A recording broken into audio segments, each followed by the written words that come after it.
My real question, which maybe you guys can comment, do you think that Brandon has the potential to be a future Mr. Olympia competitor? As in, win the Mr. Olympia.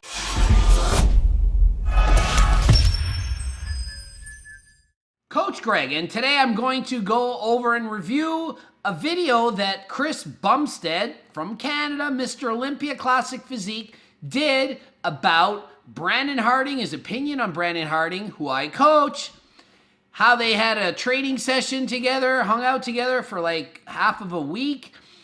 I'm gonna get into if I agree with Chris or not, how they look against each other, and what I think about their training and what's been going on. So some of you may know I already coached Brandon, so is he doing what I say? Is he not? How's his physique? What does Chris think of his physique? What do I think of Chris' physique? What does Brandon think of Chris' physique? We're gonna talk about everything. All right, so all I'm gonna do is like click the video and I'm gonna watch it and I'm gonna comment and go over everything and explain to you what maybe they're doing wrong, right, and so on. Chris Bumstead is over 6 feet tall.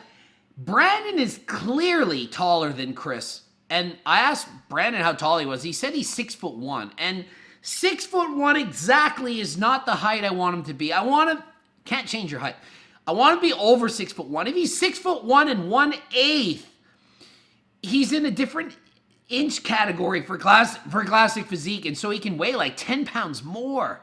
So Chris can weigh 230. If he's over 6'1", he can weigh like 240. It's a big difference, 10 pounds.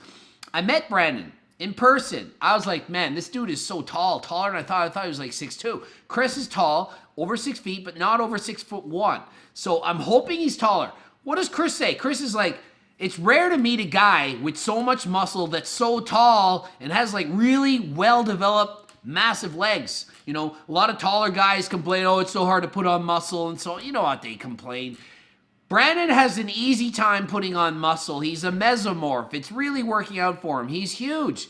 He's literally bigger than Chris right now, but Chris is in his off season, as in off supplements. So he's not going to be as full and huge as he normally would be if he was like preparing for the Mr. Olympia. But he basically says he likes him. He's a good dude, good personality, and they get along, and they're about the same age, to be honest. Chris is not very old. He's just maybe 23, 24, whatever. Brandon's like 22. So these guys are young. They have the similar height, similar builds and structures, really. And Brandon is like an amateur. Chris is the Mr. Olympia, so it must be quite cool for him to hang out with, you know, Mr. Olympia. Like, how many of you get to just say, oh, you know, I went and trained with Mr. Olympia for like multiple sessions. They're setting PRs on the squat and the bench press and so on. So obviously exciting. So Chris is going like, I'm weak as F-U-C-K, I'm natty as F-U-C-K, but we're going to train hard. And he drove in from Ottawa to Toronto just to train with him. The Mr. Olympia traveled several hours to go and train with amateur Brandon Harding. Spending a month in Toronto, so I figured I had to come out, had to get a session in, show you guys what might be a potential future IFBB Pro, because he's going to come over the IFBB League from the Europe. And I have a lot of faith he's going to. We got a sick physique, he's actually strong, trains hard, so we're going to get a sick leg day. So he says, I think he has a lot of potential to turn pro. I would add to that, I think he's going to turn pro for sure. It's just a matter of time. My real question, which maybe you guys can comment, do you think that Brandon has the potential to be a future Mr. Olympia competitor? As in, win the Mr. Olympia in the future? Or do you think, no, he's got no potential, maybe he could turn pro, but could he actually win? Let me know what you think. I think he can be a top 5 in the Mr. Olympia eventually. Whether he can win or not, I have to see how he looks shredded.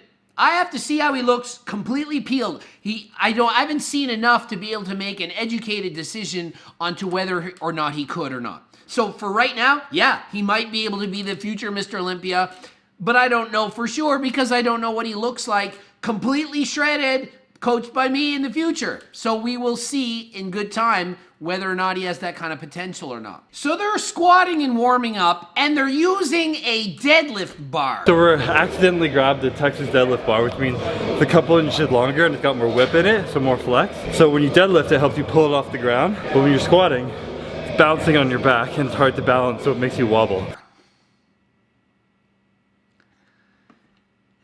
A deadlift bar is not for squatting, guys. These guys are young. They need a coach. Where is he in Valère? He should be commanding these boys. He's in he's in his province. It's dangerous to squat with a Texas deadlift bar because there's a whip action. It bounces and it jars and it shakes.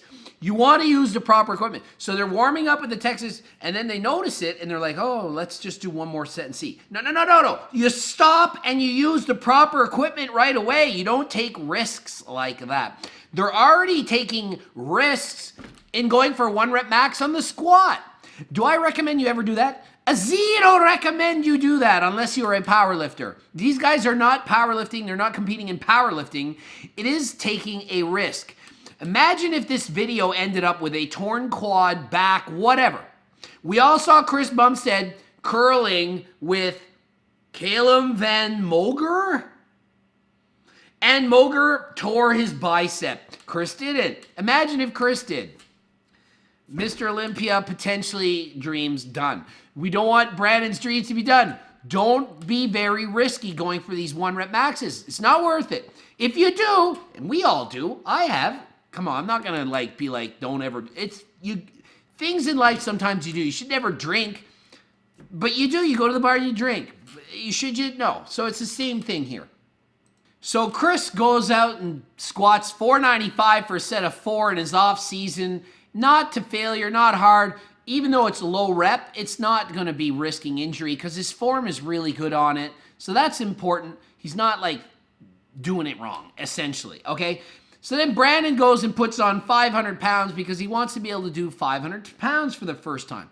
And thankfully, Chris used his head and he switched the bar to an actual squat bar before the final set. Smart man, good job. All right, I love this.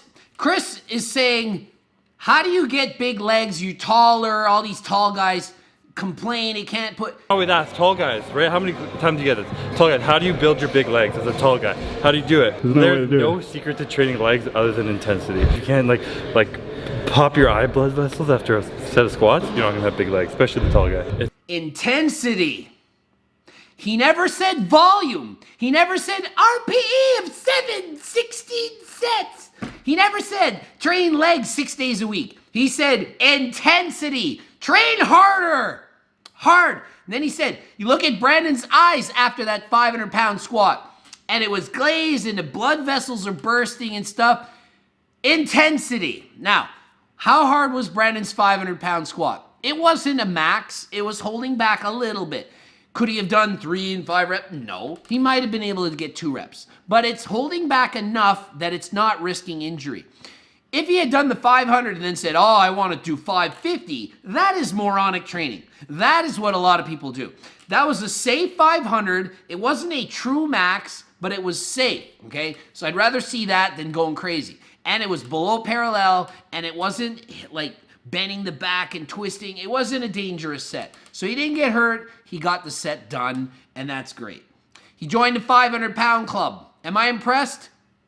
Azito impressed. The dude's 243 pounds. 500 pounds should be easy. I'm telling it like it is. I don't care if I'm coaching him.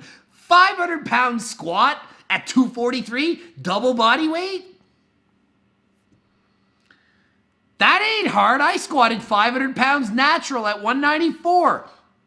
Oh, but Greg, you're so short.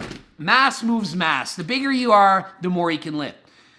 I've squatted 600 pounds. So when he joins the 600-pound club, as Chris congratulated 500-pound club, then I will be impressed. 500. To me, everyone should be able to squat 500 if you're around 250. If you're not natural and you train hard and you have good genetics. That's me telling it like it is. Not impressed. Expected 500 would be pretty easy, to be honest. Now, Brandon is about to bench 405, and he says it's for the 6th time that he's ever tried it, okay? So he's literally ready to bench 405. It could be the day. It's like, it could be the day. Here's 405, touch and go. It's pretty hard. He had about 5 pounds more in him. He's pumped.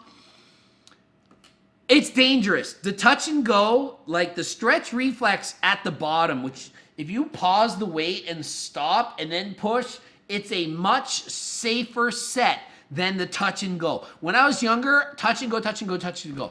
Then I got older, had a few little like minor, like, I don't know if you can see this, like I had a minor like pec tear down in there, like up in here when I was like a kid. And so you can see it's like a bit weird. Anyway, so I was like, it's not worth touch and go heavy ever again. So I never, on a set under 10, ever touch and go. I pause, down, pause, and press. Safety, longevity, okay? Now I'm hurt my shoulder, but I don't have a pec tear. At least I got something. So anyway, that's just a cautionary tale on the bench press. I see it all the time. So many pec tears, touch and go, max weight, and when you're on enhancements and you're bigger and stronger, it's very easy to get injured when you're enhanced, more so than when you're natty. So you natty guys, you're the smart ones. You're less likely to ever get hurt. Just think, it's like having a horsepower souped up car and you add everything, the nitroglycerin and everything, and it's more likely to break the car down when you're racing to go crazy than if you just drive your regular little Honda Civic. That makes sense, right? You soup it up and amp it up, things are likely to go wrong. When you're natty, it's easy to not get hurt kind of thing. When you're enhanced, you're so much stronger. The body is not made for that power. It's not made to bench press 600 pounds. Maybe it was only made to bench 400, so you're more likely to get hurt. So be careful. Never put a weight on a bench press that you can't get. Unless you're a power lifter and there's spotters and there's safety racks and the whole thing. Dangerous, not worth the risk. This is what kind of PRs I want people to do. Do 10 rep max PRs. So for example, 315, put that on the bar and try to get 10. If you get 9, then you can try to go for a 10 rep PR with that. Or maybe you go to 365 and your max is 5. The higher the weight for 1 rep, the more likely you are to get injured. You're not very likely to get injured benching 225 for 50 reps. It's very unlikely, even though it's all out mega intensity, you can barely twist whatever the last rep. If it's a lightweight for high reps, low risk of injury. Really heavy weights, when I hurt myself, it was 500 pounds for a set of 4 and a shoulder, and it sucks. If I had 3 plates on and went for 35 reps, I don't get hurt doing that. I didn't get hurt doing 54 reps with 2 plates or 60 reps with my body weight, at the Mr. Olympia contest and stuff like all these things.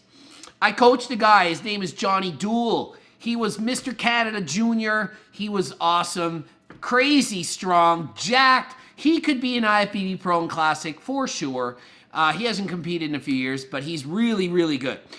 He was going to do a powerlifting meet and he's like going for max. I'm like, don't max out yet. Just do like high reps. And he puts like 755 pounds on a squat. He weighs like, 250, 260. And he hurts himself. And it's like, And then another time in contest shape, he decides he's going to bench 500 pounds and hurts, the chest. Too risky. Risky. Maxing out when you're like low body fat or just not used to it. Risky. So he ended up being able to powerlift. So you don't want to see Brandon Harding or Chris Bumstead get injured like this, okay? Next, they are going out to eat, and I see a bunch of sushi. What do I think about that? It's off season. He is allowed to eat normal. You don't have to eat broccoli, tilapia, French toast, and popcorn only year round. I allow all clients dieting to have optional cheat/refeed meals, and I give them specifics on calories, what to do. They might combine 2 meals into 1. There's so many things. I explain that. Anyone who's a client of mine knows this. I have nothing against this. Is sushi the best thing to eat?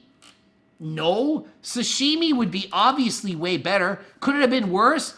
It's not pizza. It's not French fries from McDonald's. It could be worse. It's not a big deal. You're allowed to have a normal life. You can have social gatherings, eat fun food, and not feel guilty and not have an eating disorder. Okay? This is normal. I'm happy to see that he's enjoying sushi with Chris. This is great. Okay? So don't write and say, you know, he's not following your diet. The diet plan can be altered a few times a week on any plan, which I allow, especially in the off season. We're not trying to keep him at 10% body fat here, which he's at 15, okay? They had avocado and salmon in the meal, in the sushi. So it's pretty freaking good choice, healthy fats and so on. So obviously, even though they're cheating, so to speak, it's still a good choice, okay? One last comment before. Click subscribe, click the bell button, you get the swoosh. Come on, do it right now. I want to say, looking at the physiques, Brandon Harding is freaking huge. He's got a lot of muscle for what limited supplements he's actually on right now. He's not on some massive, supplement program. Chris Bumstead looks a little bit smaller, which is good to see because that means he's off the supplements.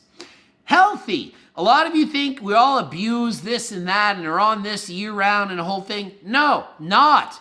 Cares about his health. He's going to do this for the long haul. Love to see that. Good to see people being smart about the sport and not just going all in crazy. I want this by this age. Kind of like the Eric Trinevsky or Kanevskys of the world who are just on crazy abusive things.